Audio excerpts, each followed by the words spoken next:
여러분 안녕하세요, 타이러입니다. 올해 한국에서 세계 최대 경제권 중 하나 APEC의 정상회의가 열리는데요. 아마 많은 분들이 또 높은 분들이 모여서 회의를 하시는구나 라는 생각이 드실 것 같은데, 하지만 이번에는 한국에서 열리는 APEC은요 완전히 다른 얘기가 될 거예요. 요건 단순한 외교 행사가 아니라 지난 한 30년간 세계 질서의 핵심을 잡고 있었던 자유무역이라는 그 규칙이 계속 살아남을 거냐, 아니면 공식적으로 사망 신고를 받게 될 거냐, 그런 세계 질서에 대한 결정이 나는 생존의 한 시험대가 될 거거든요.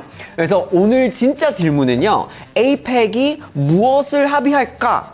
가 아니라 APEC이라는 게 앞으로도 존재할 만한 가치가 있느냐, 이거예요. APEC이라고 하면 아시아 태평양 경제협력체라는 영어 약자가 바로 APEC인데요. 1980년에 만들어졌거든요. 그러면은 시대상을 한번 봐야 될 거 아니에요. 89년이면 냉전이 이제 막 끝나가는 단계예요. 그래서 그때 사람들이 세상을 어떻게 봤는지를 생각해 봐야 되는데, 전 세계가 국경을 허물어 가지고 자유롭게 무역을 하면서 다 같이 성장할 거다라는 그런 되게 낙관론이 있었어요. 그 낙관론이 되게 팽배하던 시대의 산물이 바로 APEC인 거예요. 실제로 APEC에는 이제 뭐 21개의 회원국이 있다고 하는데, 전 세계의 GDP 중에서 한 60% 정도를 차지할 정도예요. 그러면은 그냥 말 그대로 세계 경제의 어떤 핵심적인 엔진이 되는 그런 거잖아요. APEC의 철학은요, 그래서 우리 모두가 다 모여서 하나의 큰 규칙 아래에서 다 같이 살아보자, 그런 거예요. 지난 수십 년간의 한국 경제가 성장한 그런 배경이 있잖아요. 그 배경에 바로 APEC이 있는 거예요. 가장 중요한 배경이 됐을지도 몰라요. 하지만 지금 시점은요 너무 다른 거예요. 우리가 알던 세상은 이젠 좀 끝났잖아요. 미국이랑 중화인민공화국이 아주 되게 좀 치열한 그런 패권 경쟁 속에 있는 건데, 그거 시작이 되면서 모두를 위한 하나의 규칙이라는 이 아이디어가 좀 깨지고 있어요. 그래서 그 대신에 우리 편이라는 게 생기는 거고, 우리 편끼리 뭉치는 좀 작고 배타적인 클럽들이 조금씩 생기는 그런 현상을 보고 있어요. 그래서 이게 바로 요즘에 뉴스에서 자주 언급되는 그 CPTPP, RCEP 뭐 이런 복잡한 영어 약자로 만들어진 그런 것들인데, 여러분이 아시는 세계무역기구가 있잖아요. WTO라는 게 있는데, 그런 WTO나 UN 같은 이런 큰 국제기구에 대해서 물음표가 좀 달리면서 이제 다들 자기들끼리 새로운 어떤 경제권이나 어떤 새로운 조직을 만들려고 하는 상황인 거예요. 그런 새로운 동맹들을 만들기 시작한 결과인 거예요. 가장 대표적으로 여기서 언급이 되고 있는 두 가지 큰 클럽들이 있는데, CPTPP라는 게 있어요. 이거 이제 영어 약자인데 Comprehensive and Progressive Agreement for Trans-Pacific Partnership 이라는 거예요. 엄청 길잖아요. 그래서 미국이 사실 요거를 원래 중화인민공화국을 조금 견제하기 위해서 만들었던 TPP에서부터 시작이 됐어요. Trans-Pacific Partnership 이라는 자유무역 질서가 있었어요. 그런데 여기서 미국이 발을 뺐죠. 발을 빼면서 우리는 그래도 자유무역을 원한다라고 생각하는 태평양 지역 국가들이 또한 있어요. 뭐 캐나다, 멕시코, 페루 막 이런 나라들이 있죠. 그래서 이런 나라들이 그러면 TPP가 사라지면은 우리가 요거 대신 좀 끌고 갈 수 있는 거 있으면 좋겠다라는 생각으로 어떤 상위권 클럽 개념으로 CPTPP가 생긴 거예요. 여기에는 가입 조건이 굉장히 까다롭거든요. 아무나 그냥 들어올 수 있는 게 아니고, 단순히 관세를 없애는 그런 개념을 넘어가지고 노동이나 어떤 환경이라든지 디지털 관련된 그런 규제들을 서로 맞추고 표준을 만들어내서 맞춰가는 구조인 거예요. 그래서 규칙에 동의를 해야 된다는 말이죠. 근데 요거 반면에 규칙이 좀 덜한 조직이 있어요. 그래서 RCEP라는 Regional Comprehensive Economic Partnership이라는 게 있어요. 요거는 중화인민공화국에서 거의 이제 주도를 하고 있는 건데, 중국이랑 아세안 국가들 위주로 이렇게 이제 시작이 되면서 지역 최대 규모의 클럽을 만들라고 하는 그런 목적이 좀 있었어요. 요거는 그러면은 인구의 규모로 봤을 때 어마어마한 시장이 될 수 있는 거예요. 그게 진짜 장점인 거예요. 그래서 가입 조건은 CPTPP보다 훨씬 덜 까다로운 거죠. 그래서 일단은 문턱을 훨씬 낮추어가지고 많은 나라들을 유입을 시키는 그런 전략인 건데, 그러면 다시 말하자면 두 가지가 있죠. 두 가지 클럽이 떠오르고 있는 상황인 건데, 하나는 CPTPP, 여기서는 여러 가지 규칙을 내세워서 디지털 경제는 어떻게, 환경은 어떻게, 노동은 어떻게 해서 요거에 동의를 하면은 자유무역을 하자라는 규칙 중심의 어떤 깊은 통합의 조직이 만들어지고 있고, 동시에 요거랑 라이벌이 될 수 있는 RCEP라는 구조가 있는데, 여기서는 시장 중심의 넓은 통합 또는 확장을 만들자, 그냥 규모를 키우자는 방향이 있어요. 잠깐만요. 자세가 왜 그러세요? 한번 그러면 자세 점검 한번 해볼까요? 혹시 바른 자세라고 하면 어떤 이미지가 떠오르세요? 아마 많은 분들이 불편하지만 좋은 것, 뭐 의식적으로 엄청 노력해야만 되는 그거라고 생각하실 것 같은데요. 저도 그랬거든요. 편안함이랑 바른 자세, 이 두 가지가 뭔가 동시에 공존하기가 좀 어렵다고 생각을 했어요. 그래서 오늘은 제가 최근에 이런 고정관념을 깨준 아주 흥미로운 제품을 하나 소개해드리려고 하는데요. 바로 누지의 다제라는 의자입니다. 제가 이 의자에 특별히 좀 흥미를 느꼈던 게 뭐냐면, 이 의자를 만드신 대표님의 이야기 때문이었거든요. 그러니까 젊은 나이에 강직성 척추염이랑 디스크 진단을 받으신 거예요. 그렇게 되면은 사실 어떤 의자에 앉아도 해결이 좀 계속 안 될 거 아니에요. 그래서 내 몸을 위한 의자를 직접 만들자라고 생각을 하고 그렇게 결심해서 개발을 한 제품이거든요. 단순히 이론만으로 만든 게 아니라 실제로 아픔을 겪은 사람이 만든 제품이라고 하니까 굉장히 신뢰가 훨씬 더 가더라고요. 가장 독특한 특징은 바로 이 좌판 쿠션인데요. 이게 이렇게 간단하게 분리가 돼요. 집에서 일을 하다가 카페에 갔을 때 이 쿠션만 가볍게 들고 가시면 어떤 자리에든 올려놓고 사용을 할 수가 있어요.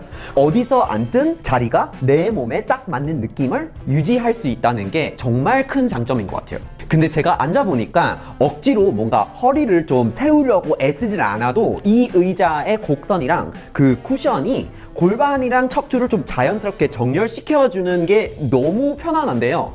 여기다가 G-Fit이라는 발받침대를 함께 사용하면 저처럼 바닥에 발이 좀 잘 닿지 않는 분들이 계시죠. 그런 분들까지도 안정적으로 하체를 좀 지지해주니까 온몸의 균형이 좀 완벽하게 맞춰주는 느낌이 들어요. 오랫동안 앉아서 생활을 하시는 분들이라면 꼭 한번 경험을 해보셨으면 좋겠어요. 더 자세한 정보 궁금해하실 것 같아가지고 아래 더보기란에다가 링크를 남겨둘게요. 그러면 이 두 가지 중에서 하나만 선택하면 된다라고 쉽게 생각하면 너무나 편할 것 같지만, 이 구도에 또 다른 게 생긴 거죠. 미국이 TPP에서 발을 빼면서 이렇게 두 가지가 생긴 건데, 그러면 미국이 빠지고 그냥 아무것도 안 하면서 그러니까 그래라 이럴 것 같냐고요. 그래서 미국은 또한 자기가 상상하는 뭔가를 이제는 제시하는 시대가 된 거죠. 미국은요, 새로운 접근을 하겠다고 하면서 IPEF 라는 걸 만들었어요. Indo-Pacific Economic Framework라고 하는데, 그래서 인도 태평양 경제 프레임워크라고 이렇게 번역을 하는 걸로 알고 있어요. 요거는 새로운 판을 좀 들고 나오면서 상황이 미국 때문에 더 복잡해진 셈이 되는 건데, 내용이 좀 다른 게 있어요. 요거는 그냥 전통적인 무역 협정이라기보다는 특수 분야를 신경 써서 만드는 거예요. 우리가 기존 세상을 생각했을 때, 생산 구조가 이거다, 공장을 돌리면서 막 제조 위주의 뭐 시장이 있다 하고, 요거랑 앞으로는 21세기의 경제가 많이 다르잖아요. 그래서 그런 거를 생각하면서 새로운 거를 만들려고 하는 건데, 그래서 반도체 공급망이나 아니면 디지털 경제처럼 미래 산업의 규칙을 자기들끼리 먼저 정하겠다는 그런 약간 미국 팀 어떤 스터디 그룹처럼 이렇게 만들려고 하는 시도인 거예요. 그러니까 핵심 어떤 주요 경제권이 되는 국가들끼리 그런 표준을 먼저 선점을 하겠다는 거예요. 경제에서는 어차피 이렇게 생산 관계랑 기본적인 경제의 논리 자체가 바뀌고 있는 시대인 건데, 굳이 우리가 기존의 자유무역 협정을 그대로 그냥 끌고 가는 게 말이 되느냐? 라는 의심을 던지는 거죠. 그래서 여기서는 새로운 틀을 잡겠다는 거고, 결국에는 이젠 한국에서 열리는 이 APEC이라는 아주 큰 운동장이 생기잖아요. 이 회의에 있는 사람들이 엄청 다양한 나라에서 오는데, 이 운동장 안에 미국을 중심으로 한 IPEF의 팀이 있고, 이 팀이랑 가끔씩 같이 뛰어주겠다라고 생각하는 CPTPP, 그러니까 미국 말이었지만 이제는 따로 놀면서 같이 좀 연맹을 하는 요런 팀이 있고, 그래서 얘네 둘이 같이 연맹을 하는 경우가 있는 동시에 또 이제 중화인민공화국 위주로 만들어진 RCEP의 연합이 또 있는 거예요. 그래서 얘네들이 이제는 지금 21세기의 경제, 국제 경제, 세계 경제에서 서로 다른 규칙으로 자기 팀을 좀 늘리려고 하고 있는 상황인 거예요. 새로운 어떤 세력 다툼을 하고 있다는 거죠. 여기서 거대한 경쟁의 한가운데 동남아시아 국가들 연합, 아세안도 있잖아요. 그리고 이제 대한민국 같은 나라가 있잖아요. 그러면 누구의 편을 들 건지 다들 이제 자신만의 목소리를 내고 뭔가 중립지대를 가질 수 있는가라는 물음표가 이제 떠오르고 있는 것 같아요. 그래서 이런 상황인 거죠. 그러면 이 상황에서 2025년 APEC 회의가 열리는데 의장국이 바로 대한민국이에요. 그러면 대한민국이 원하는 미래는 뭘까요? 그러니까 어떻게 보면 조금 아슬아슬할 수 있는 줄타기를 해야 하는 상황일 수도 있잖아요. 그러니까 한국무역협회 자료를 보면은 한국은 이미 중화인민공화국이 주도하는 RCEP의 회원국이 되어 있는 동시에 미국이 주도하는 IPEF의 장립 멤버인 거예요.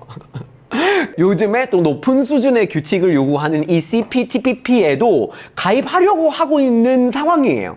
그럴 수밖에 없는 게 대한민국이 굉장히 많은 나라랑 자유무역 협정이 있고 이 무역망이 있는데 이거를 놓고 싶어 하지는 않은데, 그러면 여러 방향에 손을 뻗어줘야 되는데 손이 두 가지밖에 없어가지고 이런 상황이 좀 발생하고 있어요. 그래서 요건 좀 모순처럼 보일 수도 있지만 이렇게 양쪽 손을 좀 뻗어보려고 하는 전략인 것 같고, 한쪽 손은 안보로 미국에게 건네주고 있고 경제손은 약간 중국에게 건네주고 있는데, 한국의 현실은 그대로 보여주고 있는 그런 전략인 건데, 근데 중요한 질문은요, 다른 쪽이 손을 뻗어줬을 때 그 손을 잡아줄 거냐 이거거든요. 그러면 양쪽에서 잡았어요? 그러면 안 땡기겠냐고요.